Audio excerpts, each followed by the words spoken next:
కొంతమందికి స్టార్టింగ్లో ఆత్మల భారం ఉంటుంది. అప్పుడు వాళ్ళ కళ్ళ ముందు జాగ్రత్తగా బతుకుతారు. రాను రాను రాను రాను ఆ భారం చల్లారిపోయి అన్యజనుల ముందు ఎలా ప్రవర్తించకూడదో అలా ప్రవర్తిస్తారు.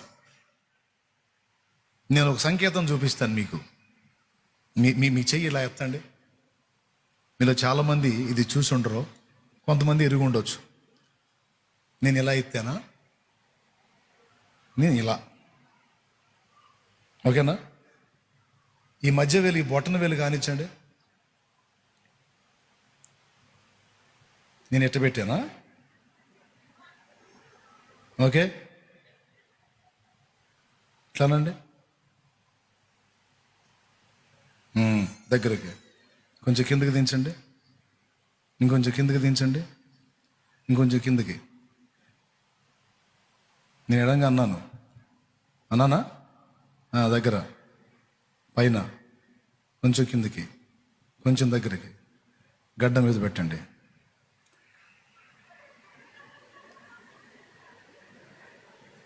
నేనేమన్నాను? ఎక్కడ పెట్టమన్నాను? గడ్డం అంటే ఇది కదా. ఏడు పెట్టానేంది? ఇప్పుడు కూడా తమ్ముడు ఆడే పెట్టాడు. కరెక్టే కదా. గడ్డం అంటే ఇది కదా. ఏడెందుకు పెట్టారు చెప్పండి? ఇప్పుడు కూడా అక్క ఆడే పెట్టింది పాపం, కళ్ళజోడు పైన. ఎందుకో తెలుసా? నేనేమో మాటేమో గడ్డం మీద పెట్టండి అని చెప్పాను, నేను మాత్రం ఎడబెట్టా. మీరు దేన్ని ఫాలో అయ్యారంటే నేను చెప్పిన మాటలు ఫాలో అవ్వాలా, నా క్రియలను ఫాలో అయ్యారు.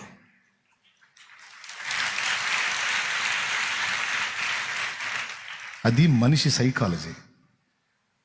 మనం చెప్పే మాటల కన్నా ఆ మాటల్ని బట్టి మనం బతికే బతుకుంది చూడు, దాన్ని చూస్తారు ప్రజలు. నేను ఇక్కడ పెట్టే పనులు చేస్తా, జనానికి ఇక్కడ పెట్టండి అని చెప్పాను అనుకో, సరేలే నువ్వు కూడా ఎడబెట్టు, అప్పుడు పెడతాం మేము.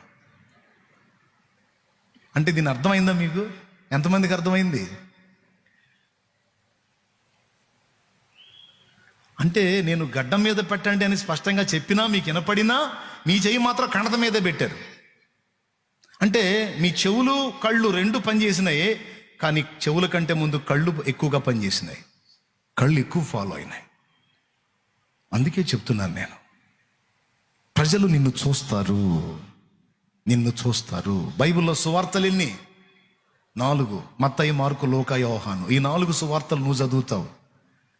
లోకం, నీ బజారు, నీ కుటుంబం, నీ సమాజం ప్రతిరోజు నిన్ను చదువుతూ ఉంటుంది. వాళ్ళకి బైబిల్ తెలీదు. రోజు బైబిల్ చదువుకొని ప్రార్థన చేసుకొని దేవుని మాటలలో బ్రతికే నువ్వు తెలుసు, నీ క్యారెక్టర్ తెలుసు, నీ కకృతి తెలుసు, లేదా నీ నిజాయితీ తెలుసు, నీ వీక్నెస్ తెలుసు, లేదా నీ పవిత్రత తెలుసు. నువ్వు అనుకుంటావు నన్ను ఎవరు చూడట్లేదు అని, నువ్వు అనుకుంటావు నన్ను ఎవరు అబ్జర్వ్ చేయటం లేదని, నువ్వు అనుకుంటావు నన్ను ఎవరు కనిపెట్టరు అని. నో, నీకు తెలియదు. చాలా కళ్ళు నిన్ను చూస్తాయి. ఎందుకు చూస్తాయో తెలుసా? చెప్పనా? ఎందుకు చూస్తాయో తెలుసా? ఆశతో చూస్తాయి, ఆర్తితో చూస్తాయి. ఒకవేళ నువ్వు నిజంగా నిలబడితే నిన్ను బట్టి వాళ్ళు కూడా నిలబడదామని చూస్తారు. ఒకవేళ నువ్వేదన్నా కృప పొందుకుంటే నిన్ను బట్టి వాళ్ళు కూడా కృప పొందుకుందామన్న ఆశతో చూస్తారు నీకెళ్ళి. అందుకే చెప్తున్నాను, ఆ కుటుంబం అయినా సమాజమైనా మనల్ని చదువుతుంది, మన క్రియలను చూస్తుంది. అందుకే చెప్పాడు, మీరు లోకానికి ఉప్పు. లోకం మిమ్మల్ని అబ్జర్వ్ చేసేది, జాగ్రత్త.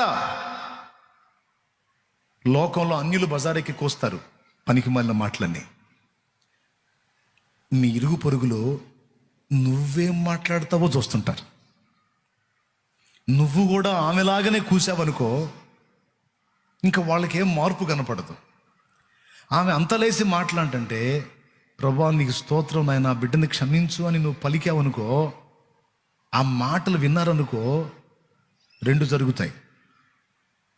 ఒకటేం జరిగిద్దో తెలుసా? నీలో దేవుడి ప్రేమను చూస్తారు. 2 ఏం జరిగిద్దో తెలుసా? నీ పక్షంగా వచ్చి వాళ్ళు దిగుతారు రంగంలోకి. ఆ మాట్లాడే మనిషిని వీళ్ళు నోరు మోపిస్తారు. నోరుమై పనికి మాలిందా నిందాట అని చూస్తున్నావు.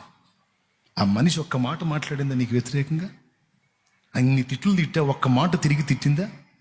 ఆ మనిషి ఏమంటుంది వింటున్నావా నువ్వు? అసలు ఆ మనిషి ఏమంటుంది? నువ్వు ఇంత తిడుతున్నావు, ఆ మనిషి నిన్ను దీవిస్తుంది.